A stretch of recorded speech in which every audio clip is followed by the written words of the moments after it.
Buenas tardes. Bienvenidas y bienvenidos a la conferencia sobre lenguaje claro.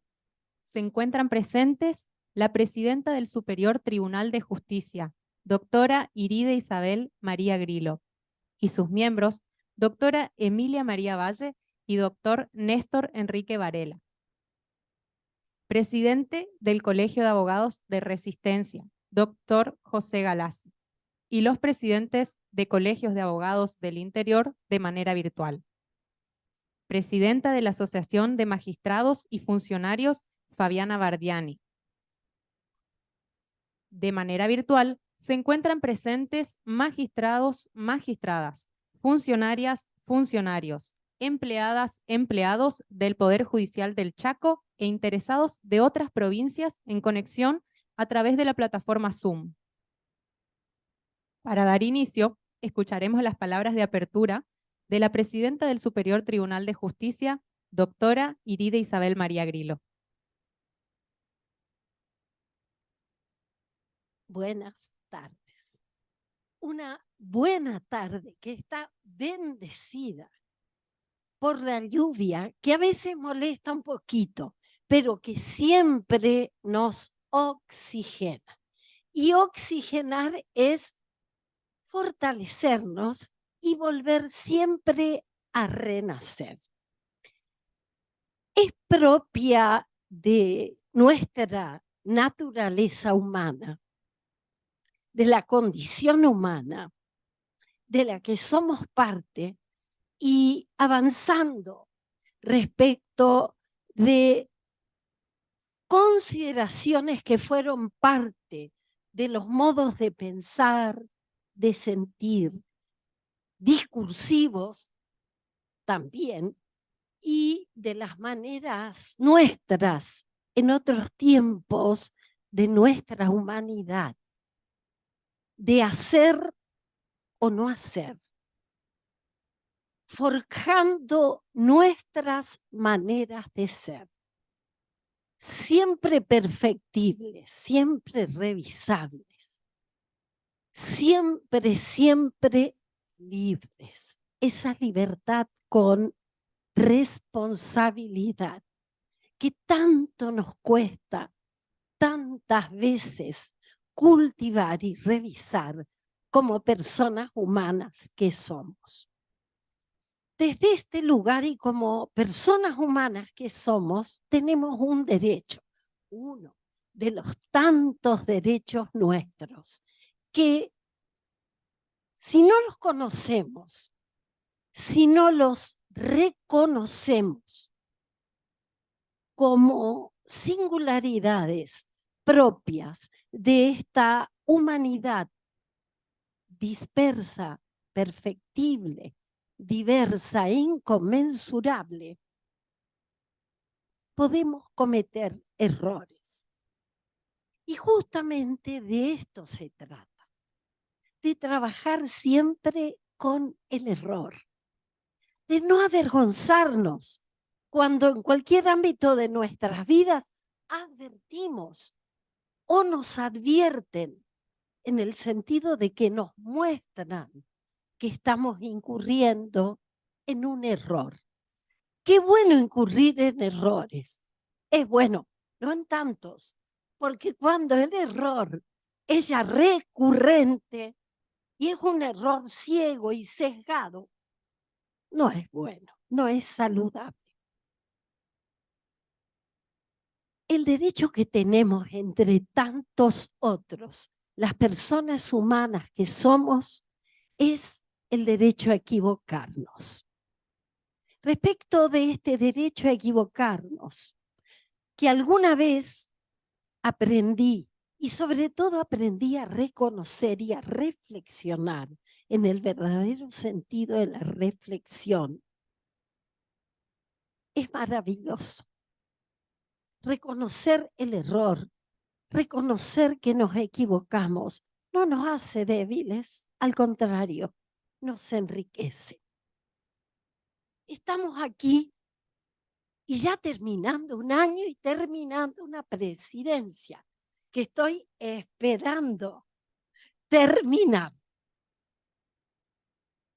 saben quienes me conocen que no me gusta mucho la presidencia, me gusta más bien el trabajo horizontal, ese trabajo que visualiza a todas las personas que participan y a todas las instituciones.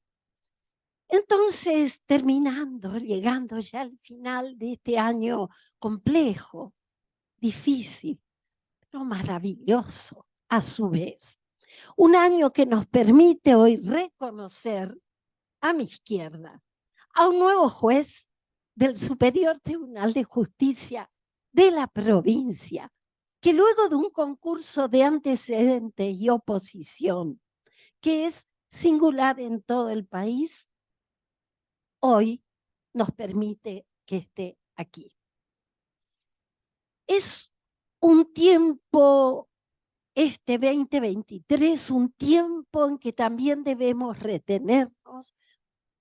detenernos y retenernos para hacer un homenaje a los 70 años de nuestro Poder Judicial auténticamente chaqueño y celebrar 40 años ininterrumpidos de democracia y decir una vez más, claramente, nunca más a dictaduras. Sí, vamos a aplaudir.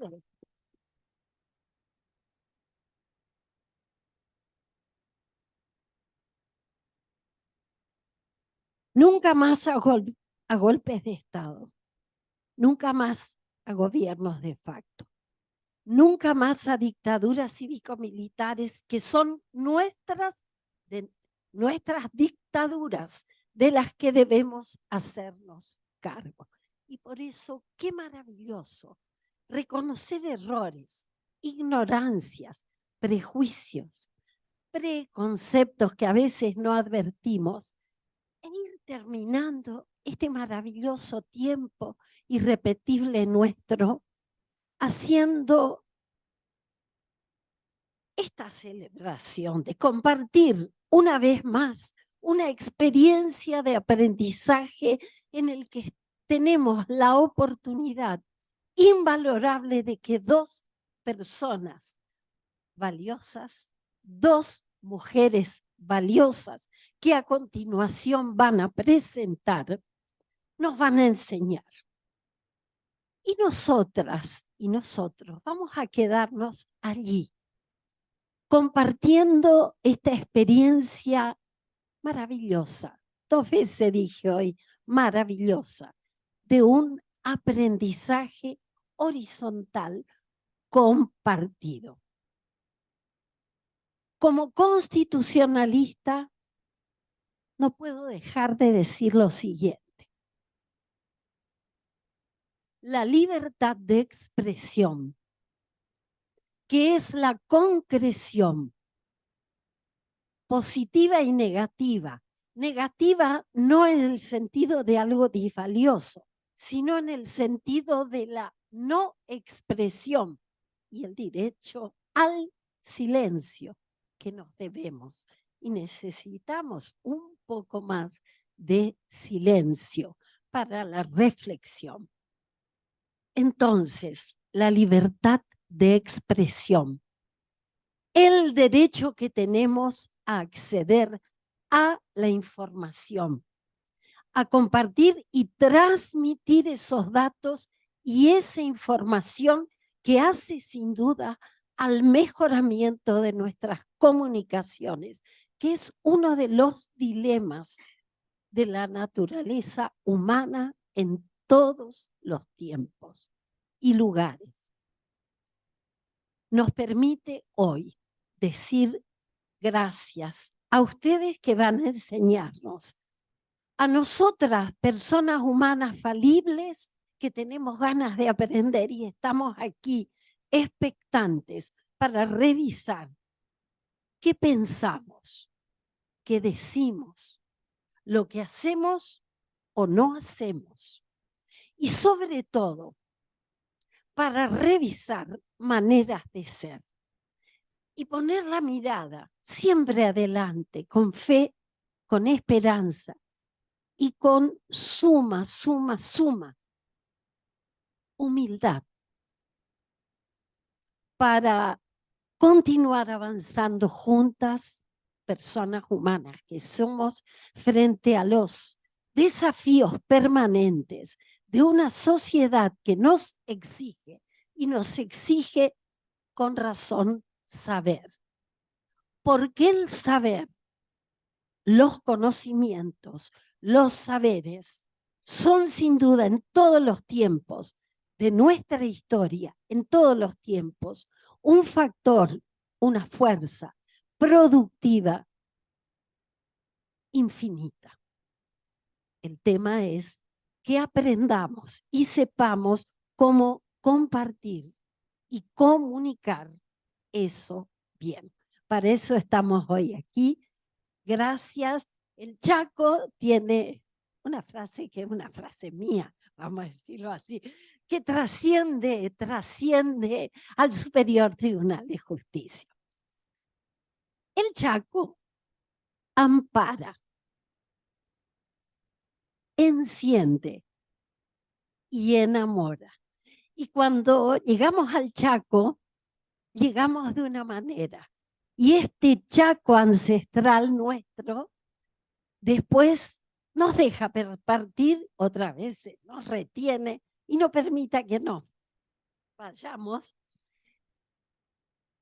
para siempre, siempre volver. El Chaco ampara, enciende y enamora con su fuerza ancestral. Allá está nuestra Eli. Nuestro abrazo, nuestro amor eterno y nuestra gratitud, Ñachec.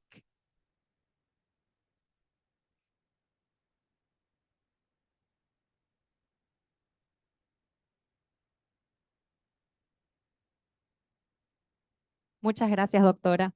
Se encuentra presente la defensora general, doctora Alicia Beatriz Alcalá. Invitamos a las autoridades a descender del estrado.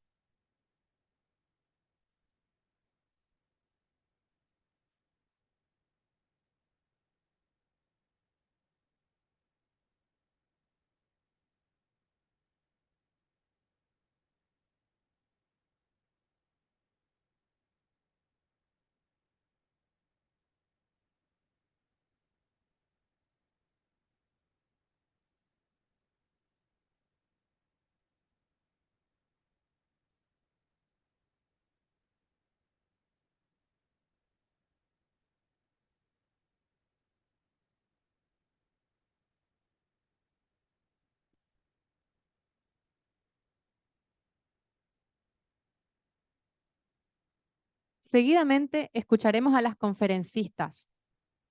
María Lorena Tula del Moral, abogada egresada de la Universidad de Buenos Aires, jueza del Juzgado Penal, Contravencional y de Faltas número 13 del Poder Judicial de la Ciudad Autónoma de Buenos Aires, directora académica del Observatorio de Lenguaje Claro de la Facultad de Derecho de la UBA, coautora del Manual de Lenguaje Claro y Estilo, publicado por la editorial Jusvaires 2020, especialista en Administración de Justicia. Cursó la maestría en Magistratura y la carrera de especialización en Derecho Penal, ambas en la UBA. Siguió su formación en la Universidad de Salamanca, España, en California Western School of Law, San Diego, Estados Unidos, y en el Centro de Estudios de Justicia de las Américas, Chile. Desde el año 2000 es docente de la Facultad de Derecho de la UBA. En 2016 fue profesora adjunta de Derecho Procesal Penal en el Instituto Superior de Seguridad Pública de la Ciudad Autónoma de Buenos Aires. Fue expositora en diversas conferencias, jornadas, congresos nacionales e internacionales sobre justicia abierta, lenguaje claro, juicios por jurados, innovación en la gestión pública, etc.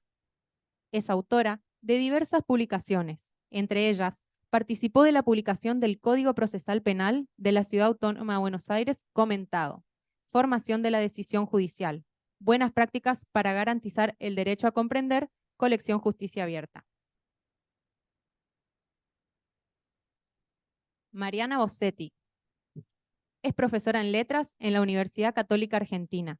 Realizó el posgrado en Lingüística Forense, Lenguaje Jurídico y Judicial en la Universidad Pompeu Fabra. Es integrante del Comité Consultivo del Observatorio del Lenguaje Claro en la Facultad de Derecho de la Universidad de Buenos Aires. Es profesora de talleres y cursos de escritura y expresión oral y escrita de la Universidad Torcuato Di Tella en las carreras de grado de Abogacía, Historia, Ciencia Política, Relaciones Internacionales, Arquitectura, Ciencias Sociales, Diseño, Economía, Economía Empresarial y Administración de Empresas. En posgrado, dictó clases de Introducción al Lenguaje Claro en la materia Administración de Justicia y Medios de Comunicación, de la carrera de especialización en Administración de Justicia de la misma universidad. Fue investigadora becaria de la Real Academia Española, Academia Argentina de Letras y de la Universidad del Salvador. Participó como disertante en numerosos congresos y jornadas sobre lenguaje jurídico claro y ha publicado diversos artículos sobre el tema. Trabajó en la edición y corrección de libros de Pedro Mayral y Liniers, entre otros. Las escuchamos. Bueno, muy buenas tardes a todo el auditorio. En primer lugar, y hago extensivo con Mariana para hablar las dos una sola vez, les queremos agradecer mucho la invitación al Superior Tribunal, que nos da la posibilidad de esta tarde estar hoy acá con cada uno de ustedes y bueno, y charlar y conversar y compartir las experiencias que venimos teniendo en Buenos Aires, tanto en mi juzgado como en el Observatorio del Lenguaje Claro, en relación a este tema que hoy nos convoca y que es el lenguaje claro. La idea, les voy a contar un poco la dinámica, vamos a ir hablando entre las dos, no voy a hablar yo primero y ella después, sino que vamos a ir intercambiando el micrófono, así que perdón si hay alguna desprolijidad en cuanto a poner las presentaciones y demás, pero la idea es hacerlo dinámico también con ustedes, si es que quieren ir haciéndonos preguntas en el momento de la exposición o si quieren guardar las preguntas para el final. La idea es que podamos tener un intercambio con cada uno de ustedes. Así que, bueno, hecha esta pequeña introducción y de vuelta mi agradecimiento y el de Mariana, vamos a empezar. Un poco a contarles a nivel personal cómo me acerqué al lenguaje claro y a empezar a pensar justamente en esta idea de acercar la justicia a la ciudadanía, tender un puente con la comunidad, de ver que en definitiva lo que cada uno de nosotros hace es brindar un servicio de justicia, que somos magistrados, funcionarios y empleados de un servicio público que es parte de, obviamente, de nuestra democracia constitucional y que, como todos los poderes del Estado, nosotros también tenemos que cumplir con los principios que tiene el gobierno abierto y en este caso la justicia abierta, ¿no? En cuanto a ser transparentes, en cuanto a rendir cuentas, en cuanto a tener participación ciudadana en el marco de nuestros procesos judiciales, porque justamente lo que nosotros hacemos al brindar un servicio de justicia es a intentar que la ciudadanía en nuestro sistema democrático empiece a tener la posibilidad de confiar en el sistema judicial donde hoy muchas veces está tan cuestionado. Entonces, cada uno de nuestros ámbitos y oficinas judiciales podemos empezar a modificar esta visión que muchas veces tiene la ciudadanía sobre que estamos en un poder judicial oscuro, cerrado, poco transparente, poco accesible, poco entendible, y empezar de a poco a revertir esa idea de una justicia lejana y que no sea accesible. Yo durante muchos años trabajé 25, hoy ya a la mañana algunos, si el público está repetido, que veo algunas caras de la mañana, no me maten, pero hace muchos años que trabajo en el Poder Judicial, hace como 25 ocupé distintos cargos, funciones, roles, y desde cada uno de los lugares que ocupé fui viendo y advirtiendo situaciones en las que los ciudadanos no estaban conformes con el sistema de justicia, con lo cual desde hace 8 años que tengo la posibilidad de ser jueza del juzgado penal, contravencional y de faltas número 13 de la ciudad, es que empecé a implementar justamente estas políticas de justicia abierta para poder generar otra mirada de confianza por parte del ciudadano. Y en ese sentido es que desde los ejes, por ejemplo, de transparencia, empezamos a publicar nuestras resoluciones judiciales en un dataset que tenemos que tiene formato abierto, donde están volcadas todas las decisiones que yo dicto todos los días, donde esa información está accesible con un clic, ¿no? Porque muchas veces nosotros sabemos que para acceder a la información de un tribunal, antes de la pandemia, tenían que venir las personas a un juzgado, pedir el libro de sentencias, dejar su documento, llevarse para fotocopiar una sentencia o lo que fuera, y ahora con un solo clic, y en esto creo que la tecnología también tenemos que aprovechar y tenerla como aliada, podemos generar y garantizar el acceso a la información pública. Entonces, uno de los ejes que hacemos desde el juzgado es publicar estas resoluciones que les digo que tenemos en una base de datos, en un set de datos abiertos que está en nuestra página web, porque tenemos una página web donde están explicadas y transparentadas todas las acciones que hacemos del juzgado, y además usamos redes sociales, desde Twitter, Instagram, Facebook. Todo este uso de redes sociales lo fuimos haciendo de manera paulatina, no hicimos todo juntos, sino que empezamos teniendo Twitter, donde publicamos las resoluciones, donde mostramos la agenda de audiencias. Muchas veces la ciudadanía quiere ir a una audiencia porque obviamente son públicas, pero no sabe a dónde son, de qué son. Entonces, todas las semanas nosotros del juzgado publicamos en redes sociales las audiencias que vamos a tener, publicamos cuando estoy de licencia, quiénes forman parte del juzgado, quiénes somos, rendimos cuenta en cuanto a lo que tiene que ver con las estadísticas del juzgado, con nuestro trabajo de cuántas audiencias hacemos, cuánto tiempo tardamos, toda la información que nosotros generamos en la actividad diaria la publicamos no solamente en las redes sociales, sino también en la página web del juzgado. Todo esto con una idea de tener la posibilidad, por lo menos a través de las redes sociales, de tener un feedback con la ciudadanía, ¿no? Muchas veces nos preguntan algo, muchas veces como ponemos nuestros contactos a disposición de la gente, nos contactan por mail. Es decir, la idea es empezar a generar a través de acciones concretas la idea de romper con esta justicia lejana, inaccesible, distante, que muchas veces es cuestionable desde el Poder Judicial. Todas estas acciones que nosotros empezamos a hacer en el 2015, ya hace muchos años que las venimos haciendo, de alguna manera entendíamos que el hecho de poner a disposición, por ejemplo, las resoluciones, no garantizaba efectivamente el acceso a la información pública como derecho humano.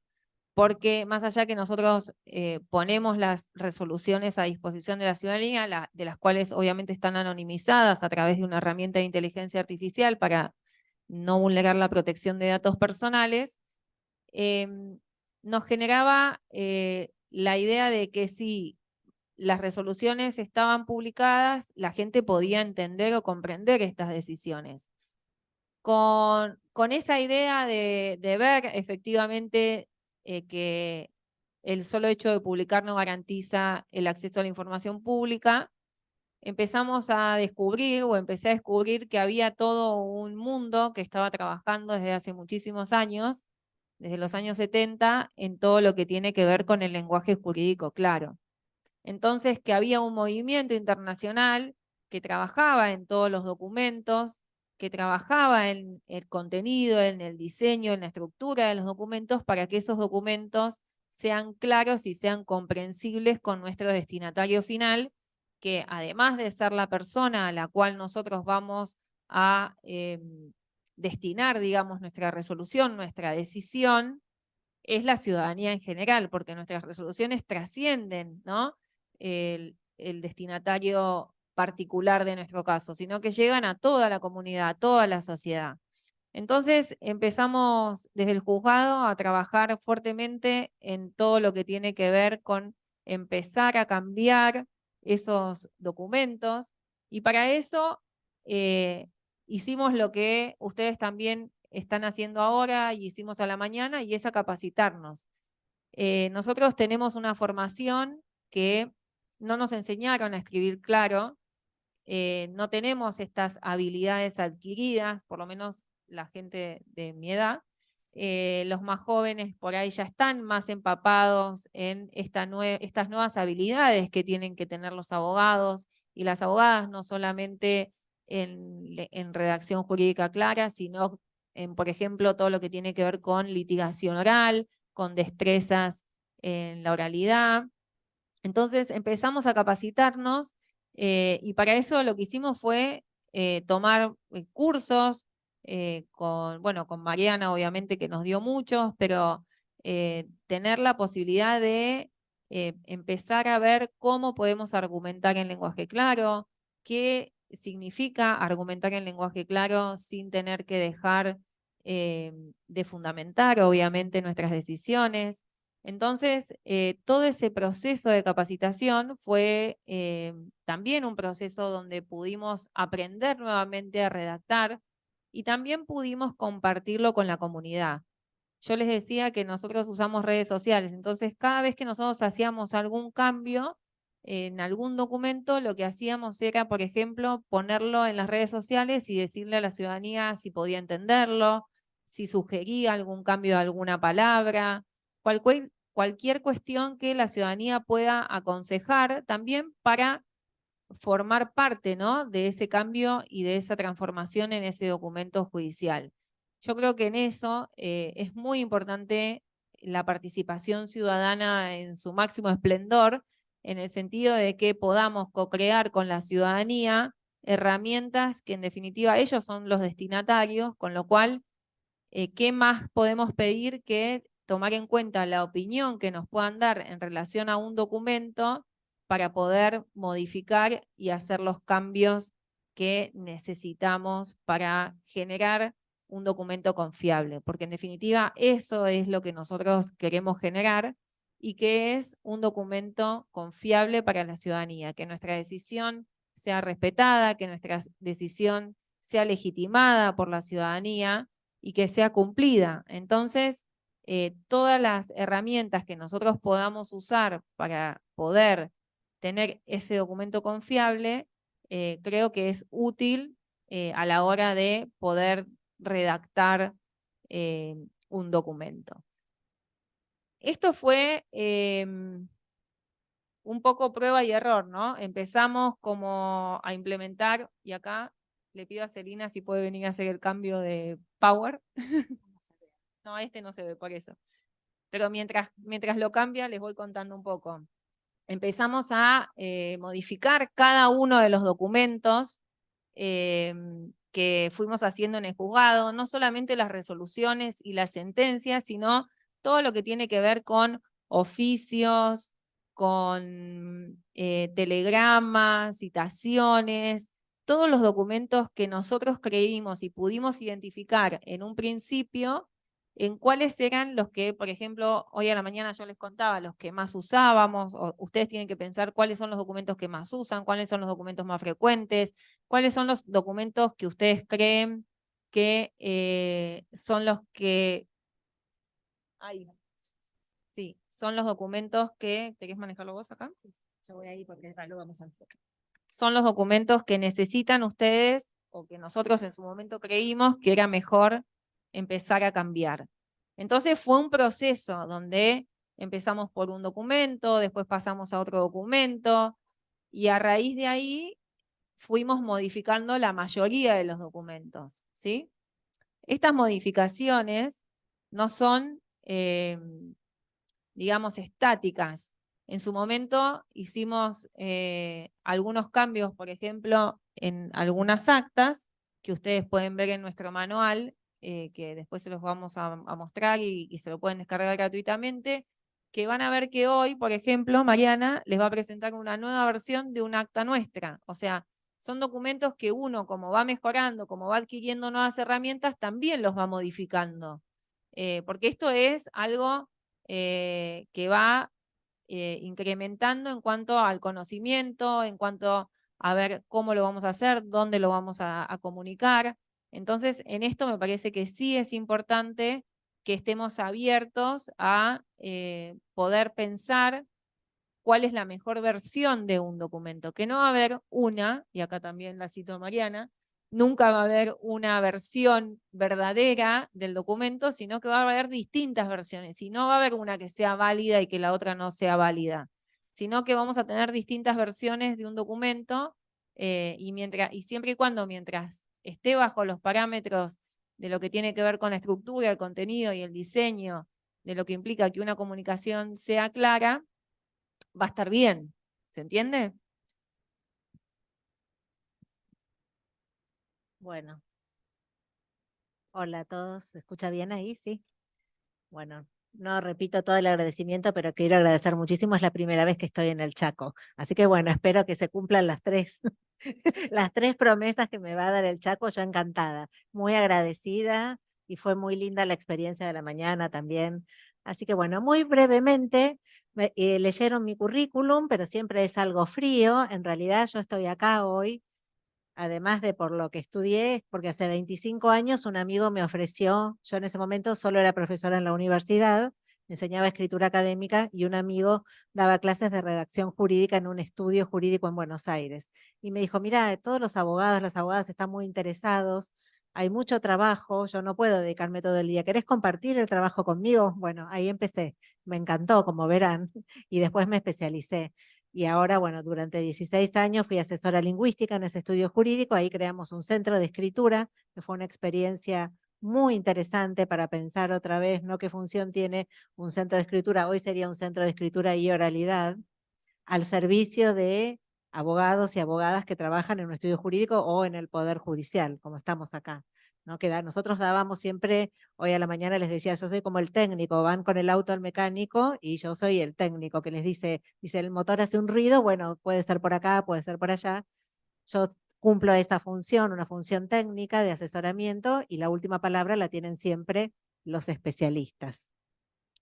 Sé que ustedes están trabajando acá en un proyecto muy interesante de sensibilización e implementación del lenguaje claro como política comunicativa dentro del Poder Judicial. Tienen una guía extraordinaria, no sé si está por acá una de las autoras, pero es un trabajo realmente muy valioso que hicieron, muy profundo. Así que yo no quiero repetir temas que ustedes ya conocen, pero me gustaría así como antes de ver un modelo en lenguaje claro y contar el trabajo que hicimos con Lola, contextualizar un poco qué es lo que entendemos por lenguaje claro. Todos ustedes deben conocer la definición. La federación más aceptada es la de la Federación Internacional de Lenguaje Claro, que ustedes saben que es una organización sin fines de lucro que reúne a las principales organizaciones que promueven el lenguaje claro en todos los idiomas.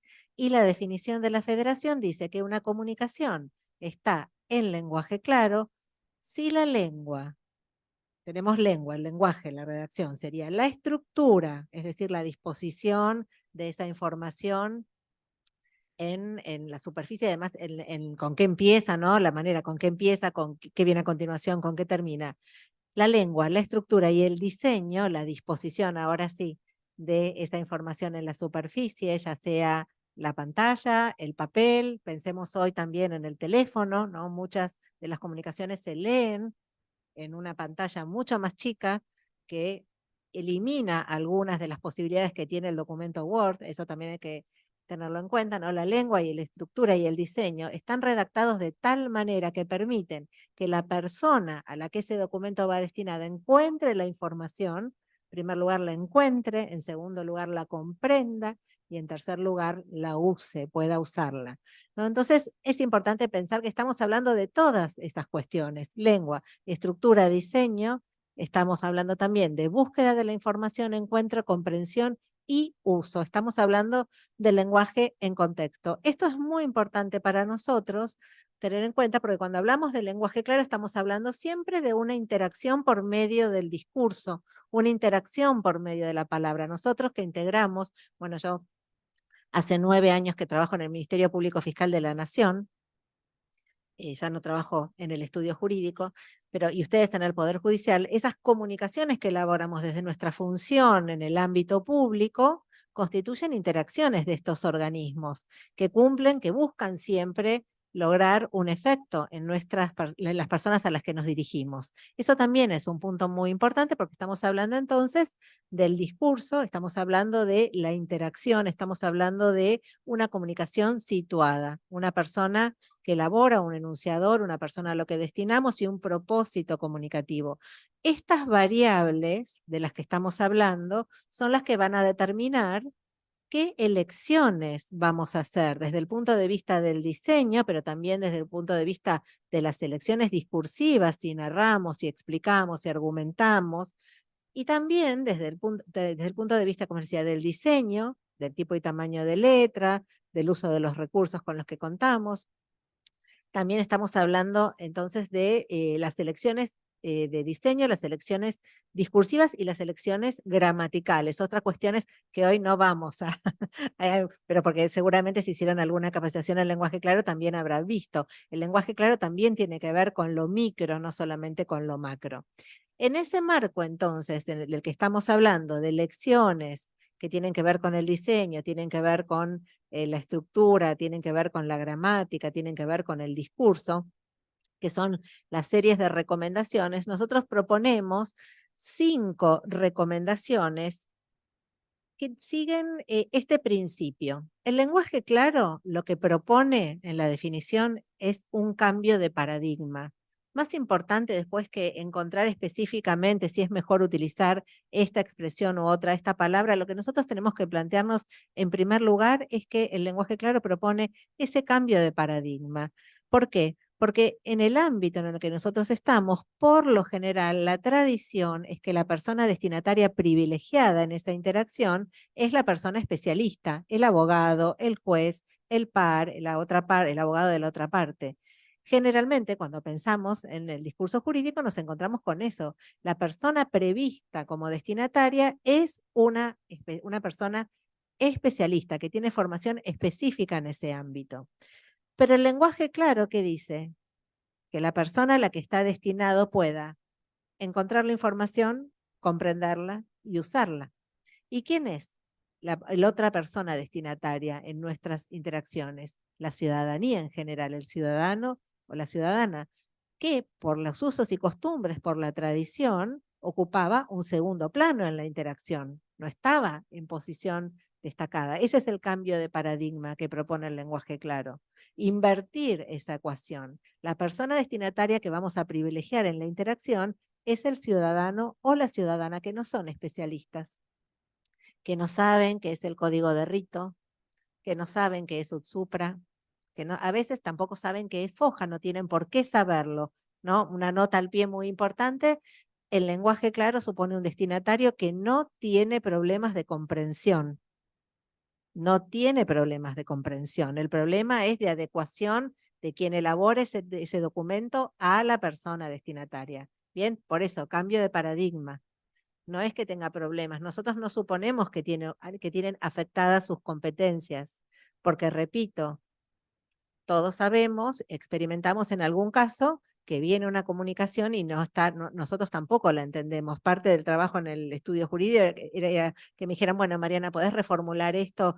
Esta coma, ¿cómo se entiende? ¿Cómo se interpreta? Etcétera. Los problemas de comprensión no son solamente entre ciudadanía y especialistas, sino muchas veces entre pares, por el estilo de redacción característico del lenguaje jurídico, que no vamos a analizar con detalle, pero que saben son oraciones extensas, etcétera, etcétera.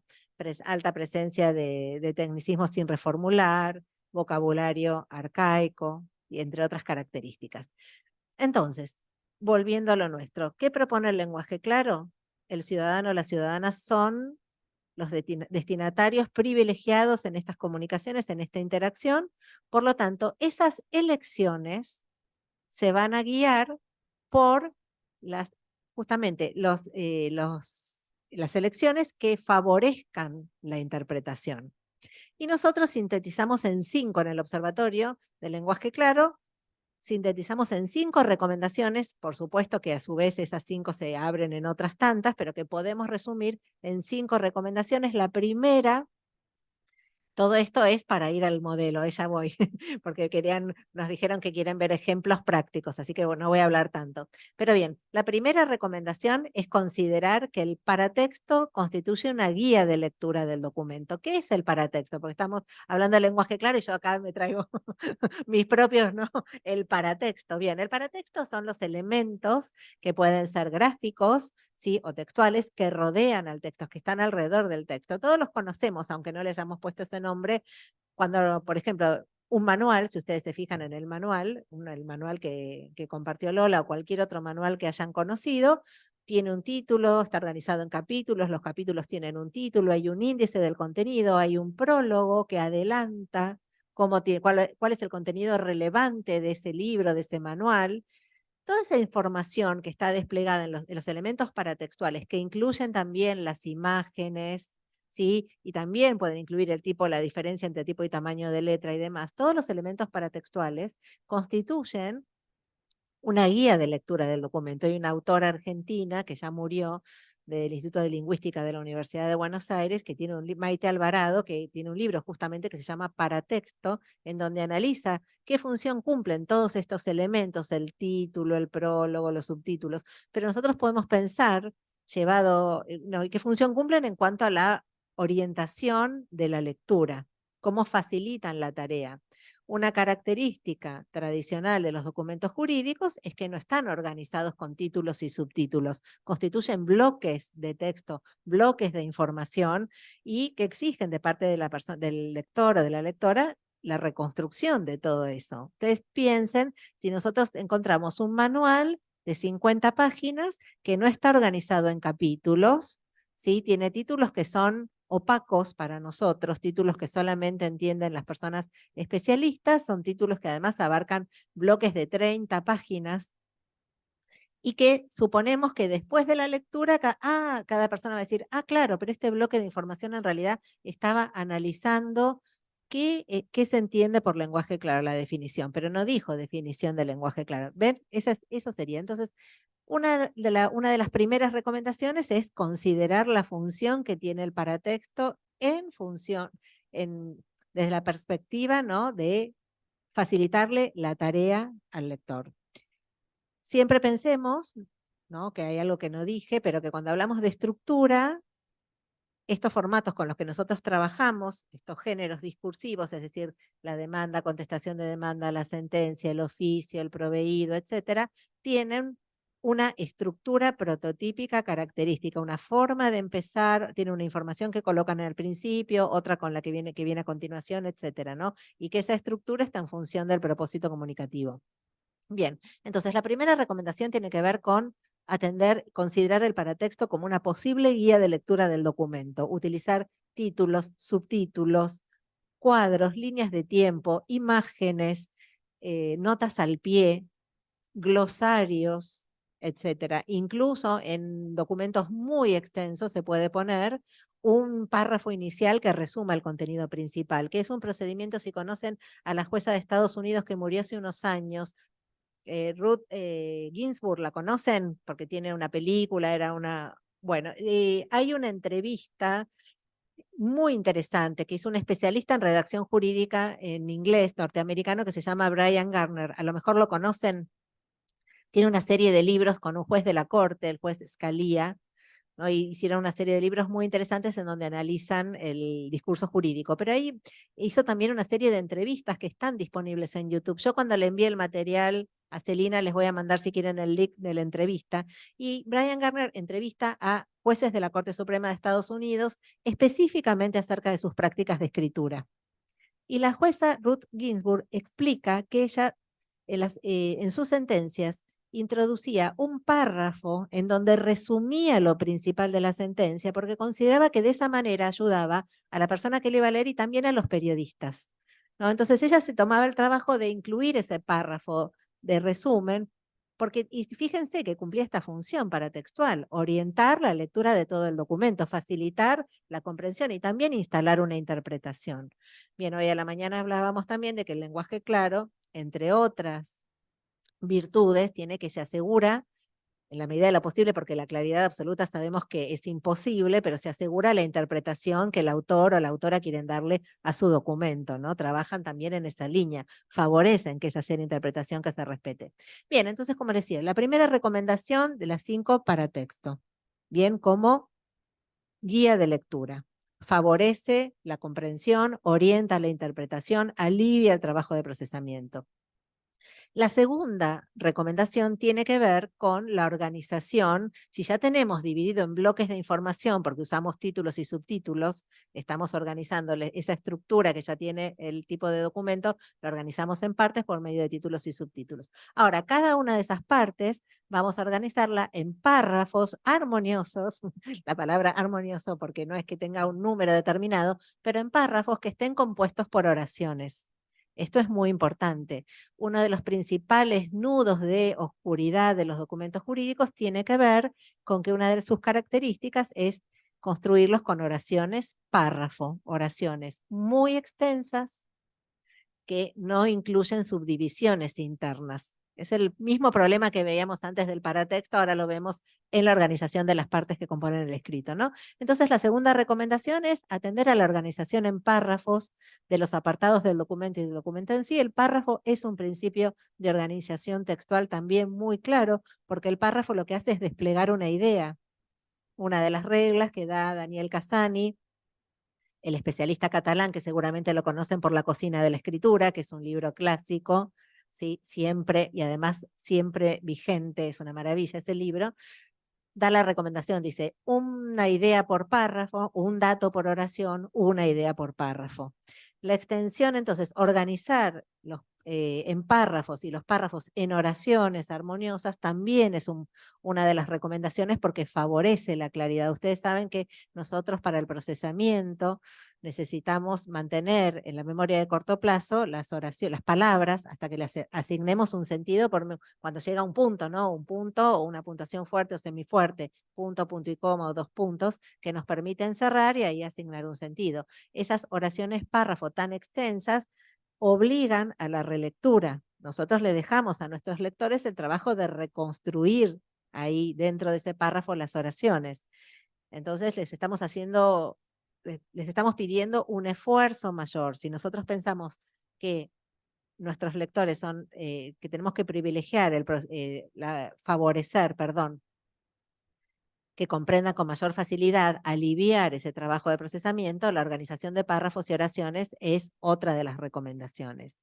Bien, la siguiente recomendación tiene que ver con cómo hacemos visibles los vínculos entre segmentos de discurso, ¿no? Acá ya subdividimos en partes, dividimos entonces en párrafos y en oraciones. Ahora queremos hacer visibles qué vínculo tienen esos segmentos, un párrafo con el siguiente, si lo complementa, o incluso dentro del mismo párrafo, qué vínculo tienen oraciones, si traen información nueva o no traen información nueva. ¿Qué elemento nos permite entonces también hacer más claro ese vínculo? Los marcadores discursivos o conectores, pueden llamarlo con cualquiera de los nombres, los clásicos no digo de la casa, pero de los clásicos con los que yo tuve mucho contacto a mayor abundamiento, sin perjuicio de, esos son los más, pero que fíjense también que no son transparentes para un lector no especialista o para una lectora no especialista.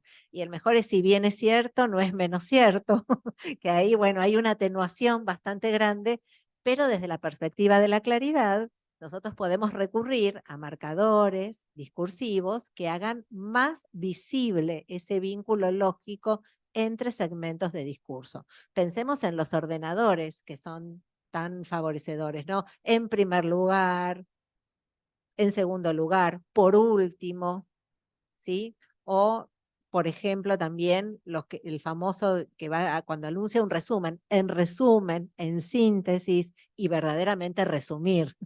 No lo estoy diciendo, porque vieron que cuando estamos en una conferencia y alguien dice, en resumen, y después, si no satisface esa instrucción de procesamiento, porque está dando, es decir, si yo digo en resumen, quiere decir que me voy a no es lo que va a pasar, ¿no? Quiere decir que me voy a callar dentro de poquito.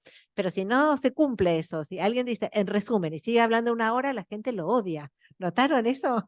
Bueno, tiene que ver justamente con lo poderosos que son estos marcadores del discurso, qué función cumplen, cómo indican cómo hay que procesar el segmento de discurso que viene a continuación. Por ejemplo, también cuando, bueno, por ejemplo, que indica que yo lo que voy a hacer es mostrar de manera concreta lo que acabo de decir a través de un caso específico, o cuando anunciamos que no vamos a aportar información nueva, en otras palabras, es decir.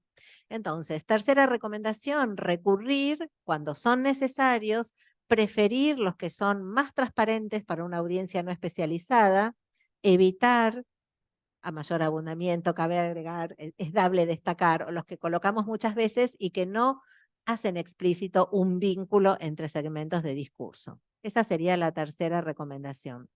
La siguiente recomendación tiene que ver con la economía. Uno de los principios también, una de las características del discurso jurídico es que no tiende a la economía. Ese afán, esa búsqueda de precisión hace que muchas veces se desconfíe, ¿sí?, de las expresiones sintéticas y se prefiera decir una, dos y tres veces lo mismo, se usan redundancias o se agregan elementos que no cumplen una función, se desconfía de la lengua general, entonces en vez de decir embarazo, prefieren decir periodo gestal, o en vez de decir árbol, especie arbórea, y cada uno podrá agregar los ejemplos. Hoy a la mañana yo les contaba de una carta documento que me habían regalado en el estudio jurídico en el que trabajaba. El estudio representaba a un supermercado y en una causa, en una demanda, incluían una carta documento en donde la persona, el abogado relataba lo que había hecho la persona y relataba en palabras de la persona, decía, al deglutir dentro de mis fauces, me encontré con la sorpresa de un folículo piloso. En vez de decir, comí una galletita y era que tenía un pelo, pero no se puede decir de esa manera, sino que tenían que hablar de, en vez de comer, deglutir dentro de las fauces, pelo, folículo piloso. Bueno, eso atenta contra la economía, tiene que ver, es preferible usar siempre la palabra que encierre mejor la idea, y acá junto con economía, que es podar lo innecesario, lo que no cumple una función, lo que no agrega un matiz, también está la última recomendación que tiene que ver con qué palabras elegimos. La selección léxica es clave también, la palabra más precisa, ¿sí?, y también la palabra de uso frecuente, la palabra actual, evitar los arcaísmos, los términos en latín, las expresiones extranjeras, y cuando es necesario incluirlas porque constituyen un término jurídico y no podemos evitarlo, acompañarla de algún tratamiento, una reformulación, un glosario, una nota al pie. Bien, esas 5 recomendaciones son las que vamos a ver ahora en este documento, que podemos caracterizarlo, si querés Lola, vos podés contar y tenés otro micrófono, que este tipo de documento, ¿de qué interacción jurídica da cuenta? ¿Qué interacción jurídica refleja? Para ya empezar a usar todos los términos de la definición del lenguaje claro y ver qué modificaciones tuvo.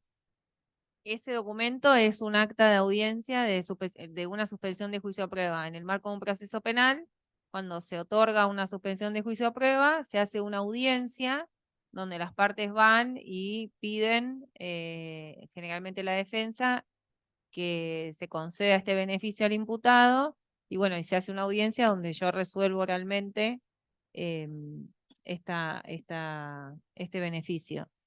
Tengamos en cuenta, ahora vemos el documento, que también el lenguaje claro no es solamente el lenguaje escrito, ¿no? Desde la oralidad también eso lo podemos charlar después, pero hay un trabajo que tenemos que hacer desde la oralidad con el lenguaje claro. No solamente en los documentos, sino en las audiencias. Por eso este es un caso justamente de que es una audiencia. Lo ven bien ahí, ¿no? El tamaño, está la letra, se ve bien, o lo achico un poco para que vean un poquito más de... Ay, guau. Si no, es que no quiero... Ahí ven bien, se ve bien, perfecto, para que se vea un poco más del documento. ¿Lo vas viendo, Lola? Sí, yo veo bien. Bueno. ¿Querés comentar los cambios que hicieron? No, Antes, comentalo vos, si bueno, querés. bueno, muy bien. En su versión original, a lo mejor ustedes conocen, la figura es la figura de la suspensión del juicio a prueba, se conoce vulgarmente como probation, y por lo general el resultado de esto era un acta de texto continuo, sin ninguna subdivisión interna. No sé si están familiarizados con el género discursivo, ¿no? Con el acta que da cuenta de Bien, fíjense en primer lugar, y además también la enumeración de las personas que participaban se daba en una enumeración continua, no tenía aire el documento. El aire es muy importante para la claridad, darle no solamente la organización por medio de los títulos y subtítulos, sino también que se despliegue la información, sobre todo cuando son enumeraciones, que esas enumeraciones estén desplegadas en el texto, porque eso favorece la lectura. Y además también un documento que despliegue la información de esta manera y que utilice títulos y subtítulos para guiar la lectura, también permite que la persona lea la parte del documento que le interesa o relea la parte del documento que le interesa, ¿no? Recuerden que en la definición del lenguaje claro está que pueda encontrar la información. Entonces, esto fíjense cómo aparece. En primer lugar, entonces tenemos en la carátula el lugar y fecha, la hora, el motivo, y en negrita, mayúscula continua, que era algo que yo también le sugería, pero todavía no lo cambiaron, que este uso de la mayúscula continua en los títulos no es necesaria cuando ya está acompañado además de negrita. Ahí estamos usando varios recursos. Y si además le ponemos mayúscula continua, negrita y subrayado, estamos usando 3 recursos para señalar lo mismo, la posición. Entonces acá se podría hacer solo con mayúscula inicial, salvo que esté determinado en un código que tiene que estar el título indicado de esa manera. Siempre acuérdense, la última palabra la tienen ustedes, yo soy la técnica del motor, ¿no? Pero digo, bueno, si ustedes no quieren hacer el arreglo, no quieren arreglar eso, no hay ningún problema. Pero bien, la sugerencia es que, salvo que esté indicado, ordenado de esa manera, poner mayúscula inicial y después minúscula y en negrita es suficiente. Y la posición, además, que ocupa, indica que eso es un título de un apartado o un subtítulo, ya es lo suficientemente indicativo. Y además también orienta la lectura. Acta de audiencia de suspensión del proceso a prueba penal y contravencional. Bien, después tenemos, bueno, la identificación de la causa, la carátula. Acá estamos en un contexto didáctico, por eso figura, no está anonimizado el documento, pero es un contexto didáctico. Bien, y el uso de la negrita para la jueza y el actuario. Después las partes presentes, está el nombre del imputado, los datos desplegados, ¿los ven?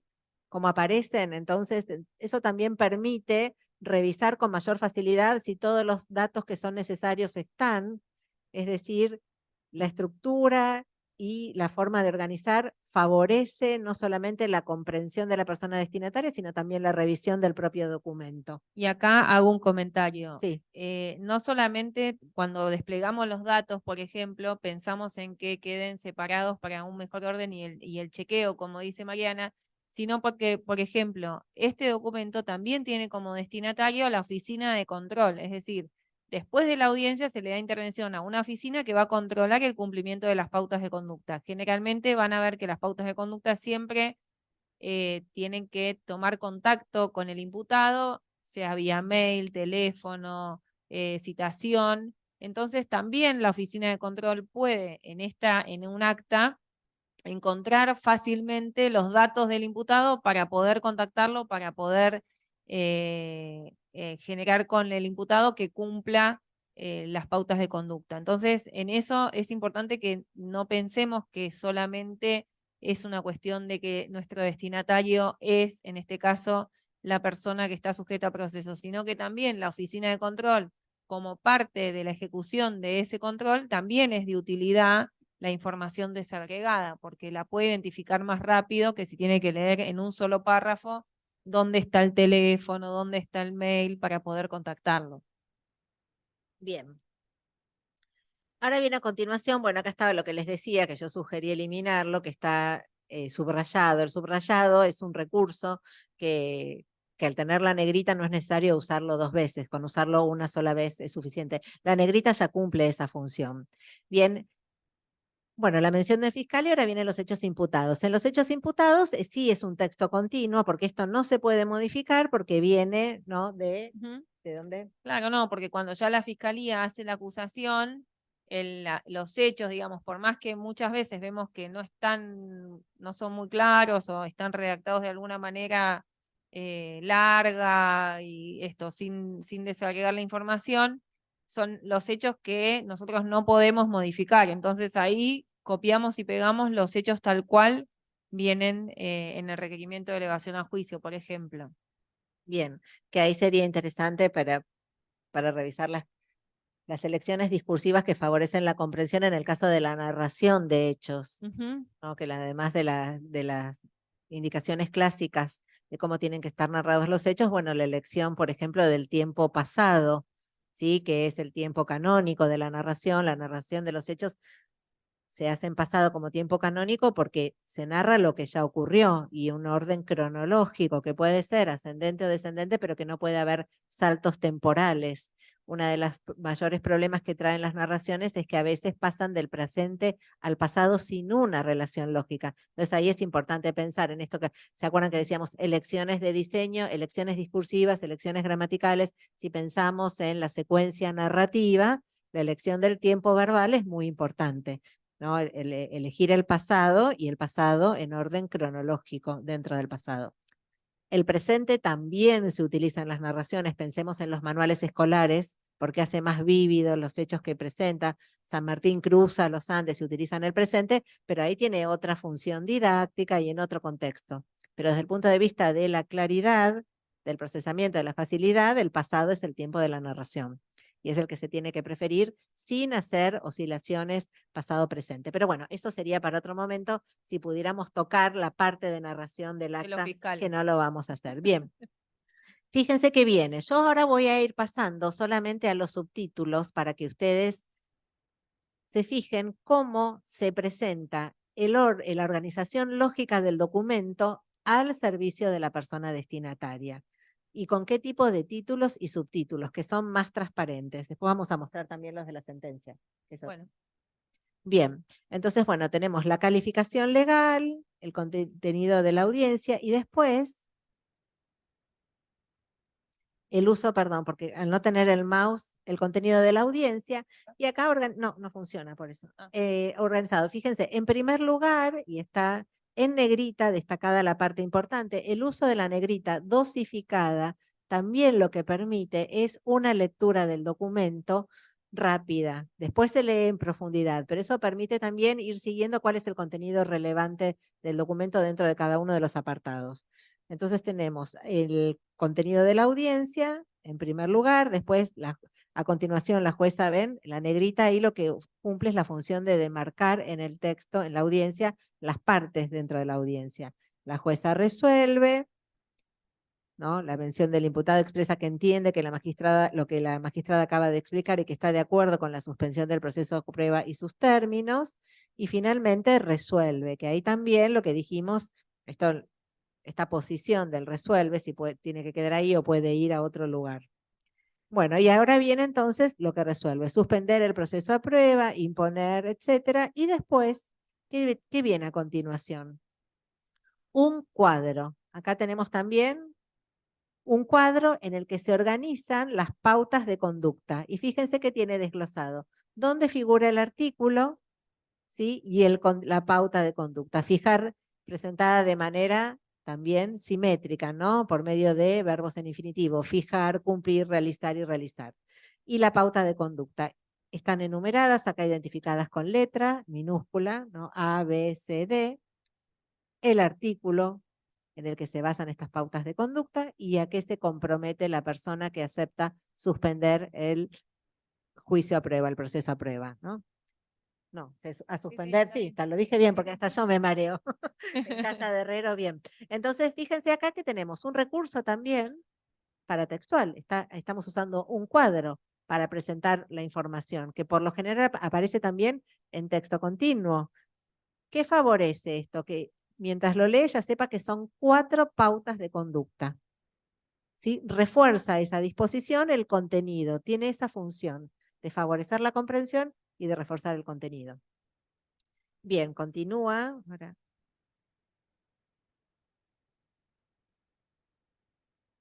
Bien. Perdonen, pero no. Y por último también, bueno, también ahí tenemos nuevamente Porque era otro proceso. otro proceso, las pautas de conducta, perdón, porque había 2 procesos a la vez, las pautas de conducta, ahí, se me fue algo. Y después, también la indicación, el punto quinto, dar intervención a la oficina, ahí y el cierre del acta. Entonces, ¿qué cambios implica esta acta desde la perspectiva del lenguaje claro? ¿Cuáles de las recomendaciones? Después, si la miramos en detalle, también bueno, primero subdivide por medio de títulos y subtítulos orientados a la persona destinataria, que no es el abogado o la abogada, sino la persona, ¿sí? Que da consentimiento a ese proceso, a esa suspensión del juicio de prueba. Bien, en segundo lugar, entonces utiliza títulos y subtítulos. En segundo lugar, organiza en párrafos, los párrafos a su vez en oraciones. Utiliza marcadores, eso no lo vimos con detalle porque, bueno, tenemos menos tiempo. Y también aplicó los principios de economía y de selección léxica y de reformulación en algún caso. Entonces, este es un ejemplo de cómo se puede elaborar un documento en lenguaje claro. Una pequeña aclaración antes de pasar al otro ejemplo, que es una sentencia, ¿no?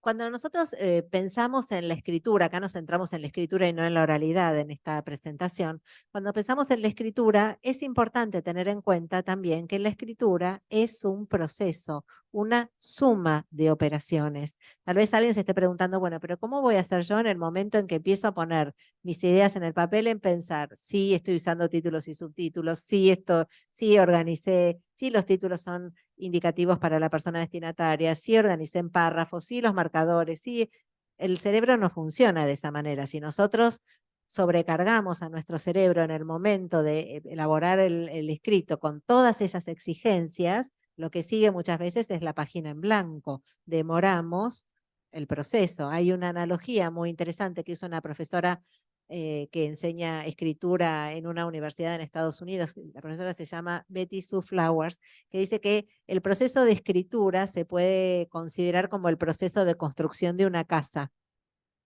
Hay una primera etapa que es la etapa en donde nosotros lo que tenemos que pensar es el contenido nada más, las ideas que queremos volcar en nuestro escrito. En el proceso de construcción de la casa, esa etapa es cuando se le pide al arquitecto, a la persona que diga cómo quiere que es la casa, y que es la parte loca, ¿sí? Por eso se dice que la primera etapa en esta analogía es el loco o la loca, que tiene que dar todas las ideas sin ningún tipo de restricción, que es la parte más creativa. Volcar las ideas que queremos que estén en el documento. Esa sería la primera etapa. La segunda etapa, ¿sí? En la analogía de la construcción de la casa, es cuando viene el arquitecto. El arquitecto lo que va a hacer es tomar las ideas del loco, ¿sí? Y llevarlas al plano. Si quería que tuviera 5 ventanas, bueno, ¿de cuánto tienen que ser los muros? Sería la planificación, ¿sí? La siguiente etapa, una vez que generamos las ideas que tienen que estar en el documento, las organizamos, ¿sí? En una planificación, en una estructura, con qué empezamos, qué viene a continuación. Eso siempre que va a estar determinado por a quién le hablamos, el propósito comunicativo, todo lo que vimos antes, ¿no? Bien. ¿Qué etapa viene a continuación? Después de que pensamos las ideas, organizamos en función de la estructura con cuáles empezamos, cuáles vienen a continuación.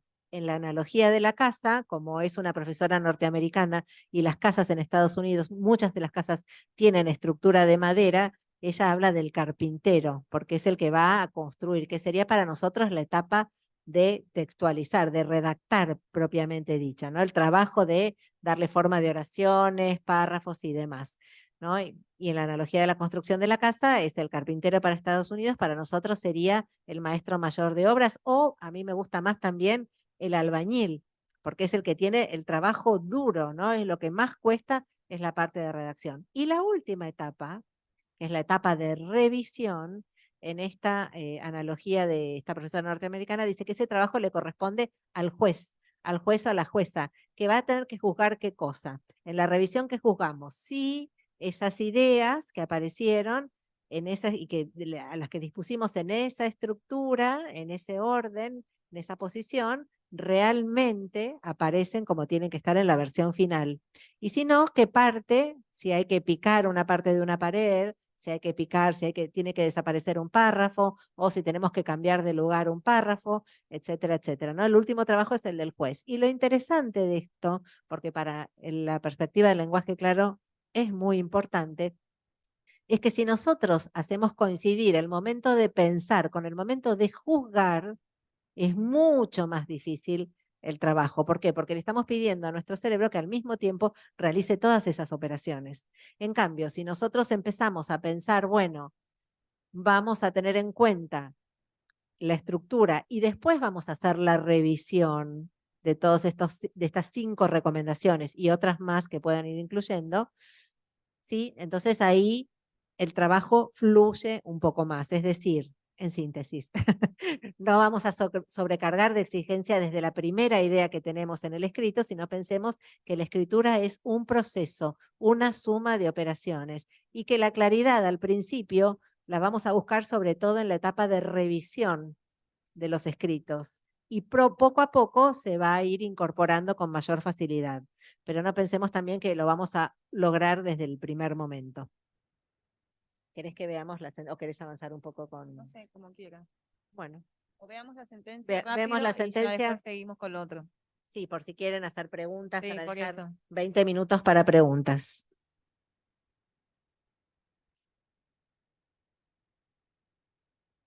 Bien. Acá sí, comentalo vos porque esto es las partes que constituyen la sentencia y cómo cambiaste los nombres. La Claro. parte de paratexto. Bueno, esa es una sentencia penal y contravencional de un juicio abreviado donde ustedes ven que, de vuelta, tiene un título, que Mariana me lo critica y lo tengo que cambiar porque está todo en mayúscula. ¿Ven? Ahí, bien, yo les digo que siempre sigo mejorando porque siempre sigo aprendiendo. Bueno, está la parte de identificación de quién es el imputado y demás, que también, en base a charlar con Mariana, digo, esto también lo puedo cambiar, donde ustedes ven ahí en el primer párrafo toda la información del imputado, que podría cambiarlo y desagregarlo con los puntitos como hicimos en las actas, ¿no? Donde también me llevo esto para mejorar mi sentencia. En todo lo que tiene que ver la primera parte, en vez de poner autos, vistos y considerandos, esa estructura la saqué por este punto que dice antecedentes del caso, donde se cuenta, por ejemplo, todos los antecedentes que fueron interpuestos por las partes y demás. Podemos ir siguiendo porque son varios hechos que Sí. se le imputaron en este Que caso. no sé cómo ir más rápido. Ah, porque es larga esta sentencia. Porque sí. Creo que es acá. A ver. Tengo Porque- miedo. Sí, ahí está. Ahí va. Tiene varios hechos, por eso es media larga. Pero bien, ahí también están desplegados. ¿Ves la información Claro. desplegada? ¿Lo ven? Respecto de la calificación jurídica, la Fiscalía encuadró los hechos del siguiente modo. Hecho 1, hecho 2, sí, no texto continuo, como utilizar ese recurso de desplegar la información cuando son enumeraciones. Que también nos ayuda a nosotros, al momento de redactar la sentencia, a poder organizarnos mentalmente cuáles son los hechos, cuáles son las calificaciones, para después poder valorar la prueba en base a los hechos que están de alguna manera más discriminados. Y después vienen los fundamentos de la sentencia, que acá también me llevo para corregir que no debería estar en negrita, porque usé los 3 recursos, miren, negrita, subrayado y mayúscula, ya me reto a mí Mayúscula misma. continua, Entonces, valoración de la prueba. la valoración de la prueba como un subtítulo dentro de los fundamentos, en cómo fue valorada. Bueno, acá justo era un caso de género y estaba, esta parte es un poco de normativa. Siguen los Bien, párrafos, creo que esta tiene foto. sí. Acá yo uso mucho Ay, como recurso de las sentencias poner imágenes. ¿Vieron cuando la fiscalía les manda la prueba? Yo uso esa prueba que manda la fiscalía y directamente pongo las fotos como parte de la sentencia. En vez de explicar cómo le rompió el celular o cuál fue la lesión o el daño a la víctima, pongo las imágenes directamente, o de la lesión, del moretón, de la rotura del celular, de la droga que se secuestró, de todas las armas que encontraron, es decir, todas las imágenes, como dice la canción, 1000 imágenes dicen las imágenes dicen más que 1000 palabras. Bueno, a veces las imágenes para el que lee es mucho más fácil poder entender o ver las imágenes que poder ver las descripciones en un párrafo más aburrido o más largo de lo que puede llegar a implicar, por ejemplo, un informe pericial. Entonces, eso lo uso mucho como recurso en la sentencia, igual que también, que en esta no hay, pero se los cuento mientras Mariana va pasando, los croquis. Todo lo que tiene que ver con croquis, con Google Maps, en donde hay, por ejemplo, persecuciones policiales de algún auto o de algún imputado, en vez de poner la descripción de las calles, pongo directamente una foto del Google Maps, los chats también, por ejemplo, que son agregados como prueba en casos, por ejemplo, de amenazas o lo que fuera. Es más fácil visualizar la frase amenazante en un chat que ponerla que quede desapercibida y pase inadvertida en el marco de una sentencia. Después está, que bueno, nos pasamos, pero está otro ítem que es la calificación legal, obviamente como parte de la sentencia, la pena, la valoración en cuanto a la... Estás volviendo para atrás. Sí, porque iba a buscar eso, ¿no? No importa. Determinación de la pena. Determinación de la pena y después el resuelvo. Entonces, el resuelvo que también, acá ven que en el acta decía resuelve, ¿vieron? Porque el acta la hace el secretario y cuenta en tercera persona. En cambio, cuando es una sentencia, soy yo la que resuelvo tal y tal cosa. Entonces, eso también tenemos que tener atención cuando hablamos o escribimos, en qué términos lo hacemos, para poder hacerlo de una manera más personal y no hablar en tercera persona, que muchas veces pasan las sentencias y las ven, porque muchas veces las sentencias no llegamos a escribirlas todos los jueces y juezas, porque tenemos muchas, y las escribe un tercero, entonces a veces eso, prestemos la atención, que por más que la escriba otro, que diga resuelvo, o hable en primera persona, porque somos nosotros el que está tomando la decisión. Bueno, y acá era una pena en suspenso, entonces de vuelta cuando tiene que cumplir pautas de conducta porque la pena queda en suspenso, de vuelta uso como recurso obviamente el tema del cuadro, porque me parece que es fundamental que la persona que está condenada y que lo que implica el riesgo de que si no cumple estas pautas se cae el suspenso y la persona va presa, tenga en cuenta y pueda justamente visibilizar bien qué es lo que tiene que cumplir. Así que, bueno, igual ven que yo tengo cosas para mejorar también. Siempre, esto es dinámico, es prueba-error. Bueno, seguimos, no sé si está Celina. Esta, acá está, es esta. Esa es. ¿Esta? Esa. Perfecto. Bueno, Ya la puse. Listo, bajamos. ¿Ahí con ese? No.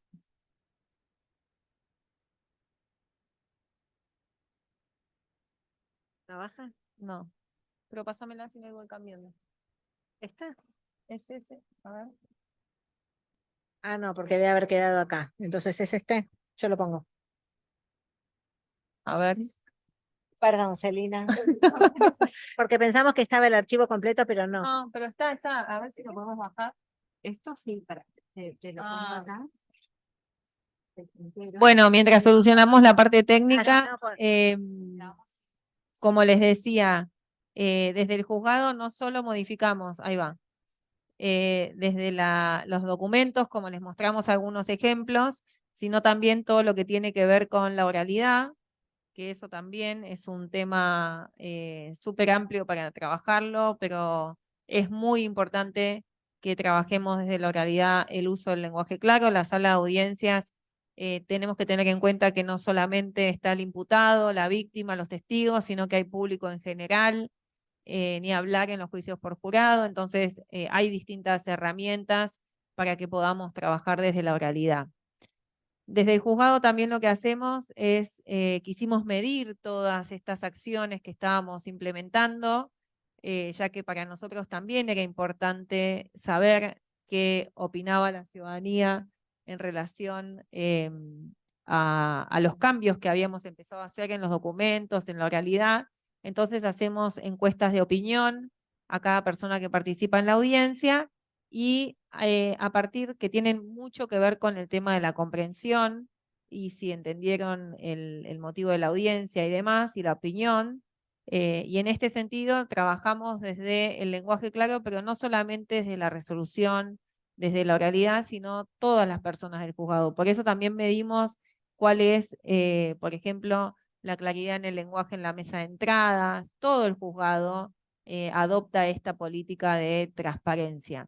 Y como decía la presidenta del Superior Tribunal, para nosotros es muy importante saber que nos vamos a equivocar, como decía usted, porque de los errores nosotros aprendemos. Entonces, medirnos implica que no siempre los resultados nos van a salir bien y que por ahí la respuesta de la gente va a ser que no nos entendió en el 100%. Entonces, eso va a implicar que nosotros tengamos que mejorar, que tengamos que esforzarnos, que tengamos que ser más empáticos con la ciudadanía justamente para poder mejorar nuestro servicio.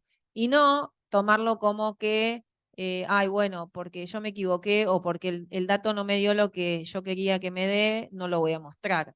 Al revés, voy a mostrarlo y voy a decir, bueno, a partir de este dato que no me gusta, como nos dio, bueno, ¿qué podemos hacer para cambiarlo? Entonces, en eso coincido de que no tenemos que tener miedo a equivocarnos, de que todo el tiempo estamos aprendiendo. Me vieron a mí que en mi modelo de sentencia sigo teniendo errores. Entonces, creo que en eso lo importante es hacer. El que no hace, no se equivoca. Entonces, equivocarse es parte del hacer y creo que en eso también es nuestro desafío por el servicio que damos y que en la vida nos equivocamos siempre. Entonces, me parece que tenemos que seguir más allá de los errores.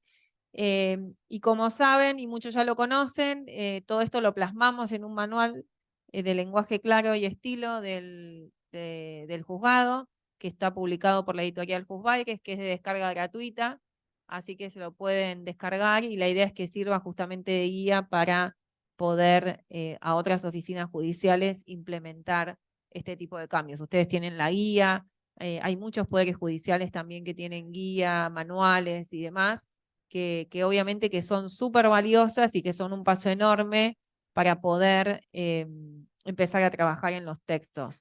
Y no solamente muchos poderes judiciales tienen guías, sino que también, y de otros países, por ejemplo Costa Rica, usa también otras herramientas de lo que es el lenguaje claro y la comunicación clara para poder llegar a la ciudadanía. Nosotros también desde el juzgado lo hacemos, de que tenemos un canal de YouTube donde hacemos videos explicativos de distintas cuestiones que creemos que la ciudadanía puede necesitar una alfabetización, ¿no? En cuanto a cuestiones cívicas, de que no sabe qué es una probation, no sabe qué es un juicio, no sabe qué es un juicio abreviado. Entonces, a través de hacer videos en el juzgado, podemos adjuntarlos a una citación. Entonces le adjuntamos, si tiene que venir a una audiencia de probation, un video de 1 minuto explicando qué es una suspensión de juicio a prueba para que la persona que viene al juzgado ya por lo menos tenga una idea de qué se trata.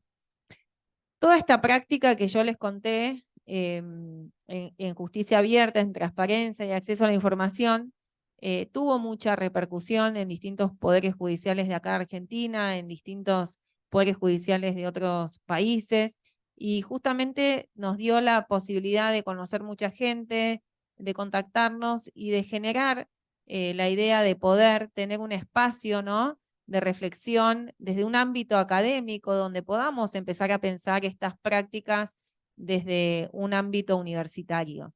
Por eso la Universidad de Buenos Aires, la Facultad de Derecho de la Universidad de Buenos Aires, en el 2021, está como partida la imagen, ¿viste? Pero bueno, no pasa nada. Creó el Observatorio del Lenguaje Claro. En el 2021 se formó, ahí va, donde tiene un comité académico consultivo, del cual obviamente está Mariana, está Martín Bomer, Sergio Torres, María del Carmen Battaini, Joana Richardson, Kevin Lehmann y Juan Tunesi, que son todas personas que desde sus ámbitos de trabajo y expertise, y como ven, interdisciplinario, porque tenemos jueces y juezas, tenemos comunicadores, lingüistas, en español, en inglés, son nuestra guía y nuestra referencia en todas las acciones que llevamos adelante nosotros desde el observatorio. Con la idea y con la finalidad que tiene el Observatorio del Lenguaje Claro de justamente recopilar, de difundir, de analizar, investigar distintas cuestiones que están sucediendo con el lenguaje claro, no solamente acá en la Argentina, sino en distintos países del mundo, donde hay muchos avances, retrocesos, modelos a seguir, ejemplos que son justamente y nos dan la posibilidad justamente de poder conocerlos a través de las acciones que hace el observatorio.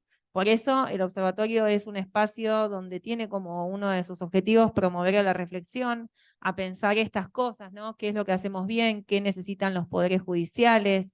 ¿Cuáles son las acciones que podemos hacer conjuntamente con otras organizaciones? Y tiene distintas áreas de investigación. Como pueden ver acá, hay muchas, donde cada una de esas áreas de investigación lo que está conformada por personas que trabajan en distintos lugares del país y en distintas áreas y en distintas materias, y se tiende a justamente pensar y analizar y a generar un producto final en cuanto a la temática específica que tiene vinculación obviamente con el lenguaje claro. Hoy estamos en un momento en el observatorio de muchos cambios. Veníamos trabajando de una manera y la realidad es que, bueno, fuimos sede de una conferencia internacional este año, por ahí muchos de ustedes saben, estuvo la doctora Valle exponiendo en la conferencia, fuimos elegidos sede para hacer la conferencia de Plain 2023. Y la verdad que es una conferencia de mucho reconocimiento internacional. Fue la primera vez que se hizo en Argentina y en habla hispana, donde concurrieron más de 300 personas, tuvimos sesiones simultáneas en varios salones de la facultad y la verdad que vinieron expositores de más de 21 países del mundo y eso nos dio también mucha visibilidad y la posibilidad de empezar a pensar un observatorio distinto, ¿no? Con nuevas miradas y con nuevas estrategias también colaborativas con distintas organizaciones. Con lo cual para nosotros es muy importante lo que les decía, de consolidar un espacio interdisciplinario de formación y de capacitación, también donde promovemos en distintas instituciones y organismos públicos la incorporación del lenguaje claro. Desde el 2021 que estamos trabajando en dar capacitaciones en distintos lugares de la Argentina. Hemos firmado distintos convenios también con distintos organismos públicos y privados para realizar capacitaciones específicas, porque creemos justamente que es un fuerte y una necesidad, ¿no? de parte de los organismos empezar a fomentar el uso del lenguaje claro para sus documentos, para sus estructuras, para sus mails, para cada parte de cada organismo, que en definitiva tiene una necesidad distinta. Entonces, desde ese lugar es que estamos trabajando mucho, intercambiamos experiencias también con instituciones de otros países, hicimos convenios colaborativos para poder hacer acciones conjuntas con algunas instituciones también de la Argentina y del exterior.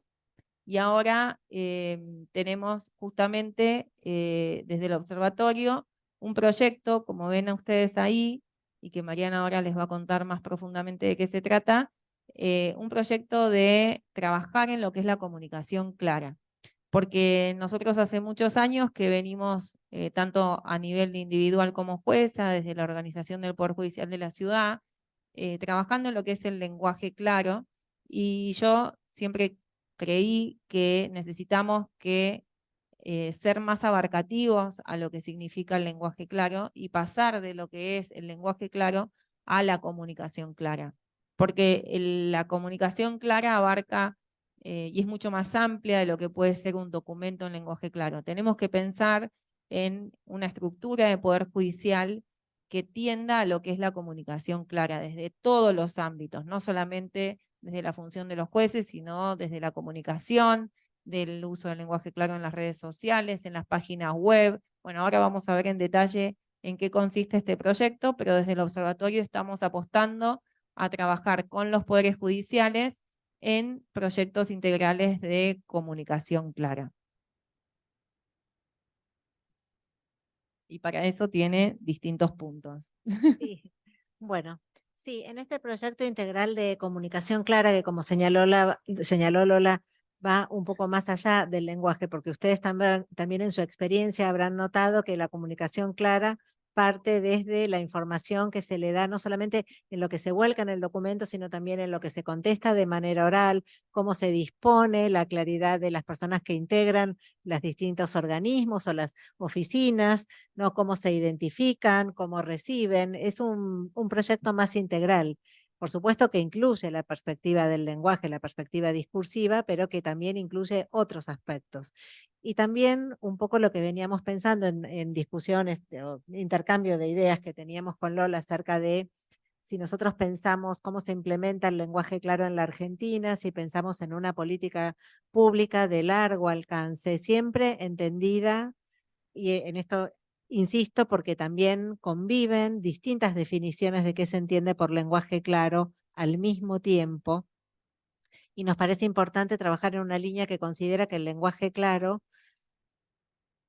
se basa en el derecho a comprender y que la exigencia de redactar, elaborar documentos e interacciones claras, no solamente escritas, sino también orales, claras, tiene que ver con poner al ciudadano o la ciudadana como destinataria de esas interacciones, como destinataria principal a la que consideramos en igualdad de condiciones que la persona que elabora los documentos. Esto es muy importante. El lenguaje claro no es una comunicación adaptada porque consideramos que la persona destinataria tiene dificultades o sus competencias afectadas, ¿no? Eso ya es la lectura fácil, que también integra el observatorio, pero que tiene otra perspectiva. El lenguaje claro supone que lo que no tenemos en cuenta en el momento de elaborarlo es la persona a la que va destinado. Entonces las elecciones que hacemos tienen que ver con esa persona que no es especialista, ¿sí? Y con facilitar el trabajo de la comprensión de ese documento.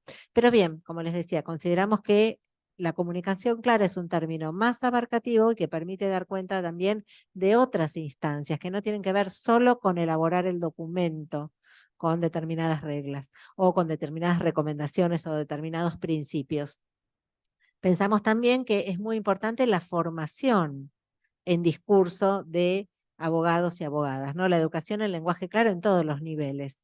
Ahora lo tenemos como capacitaciones que sensibilizan acerca de qué es el lenguaje claro y cómo implementar proyectos, o prácticas de redacción en lenguaje claro, pero la educación en lenguaje claro en todos los niveles, eso implica que la formación de grado tenga materias que les permitan tener conocimiento acerca de cómo funciona el lenguaje. Las ciencias del lenguaje tienen mucho para aportar en la formación de abogados y abogadas, porque es la herramienta de comunicación. Entonces, poder tener categorías que permitan analizar a partir de las ciencias del lenguaje cómo se componen los documentos que se elaboran, escritos y orales, nos parece que es muy importante.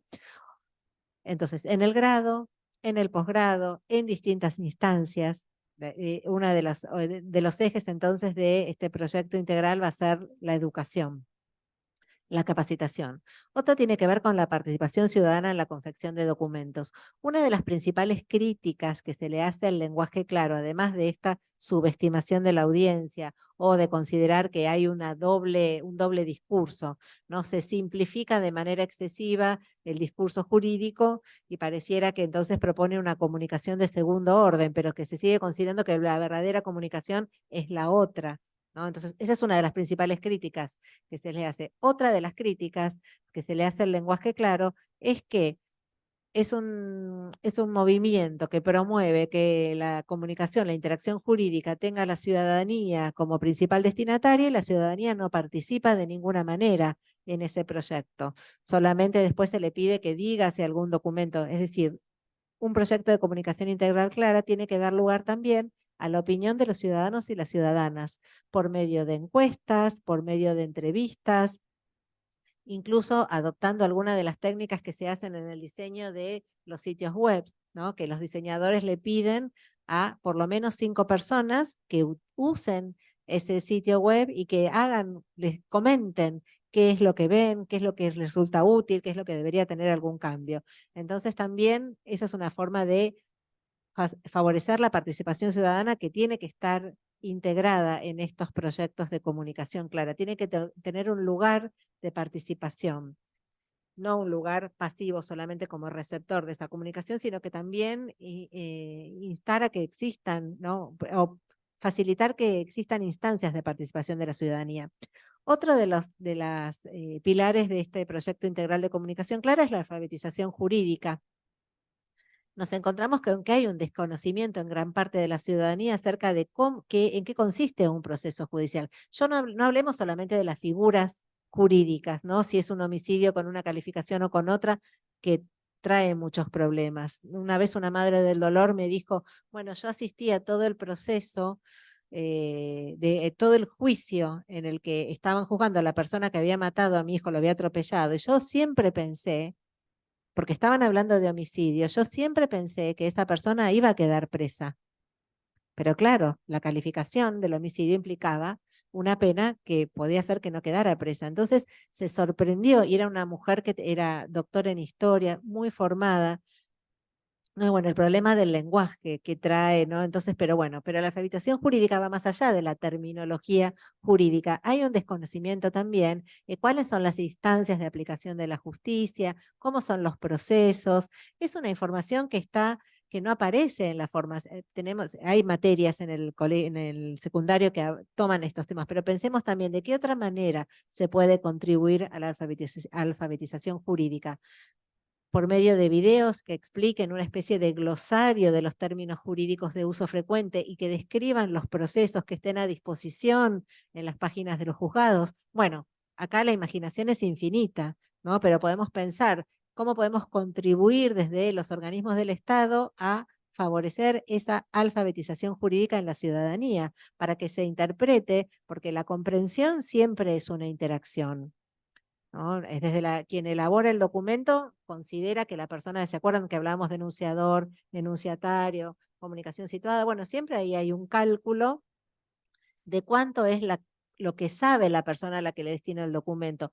Pero eso que sabe no tiene que ver solamente con el léxico que usamos, tiene que ver con la interacción en que ese documento se inscribe, escrito u oral, ¿no? Es decir, el proceso que se espera. Bueno, ¿cómo podemos contribuir también de maneras imaginativas a favorecer que esa alfabetización jurídica sea más amplia en la ciudadanía en general? Que eso también va a fortalecer la claridad de los documentos, porque es una parte muy necesaria.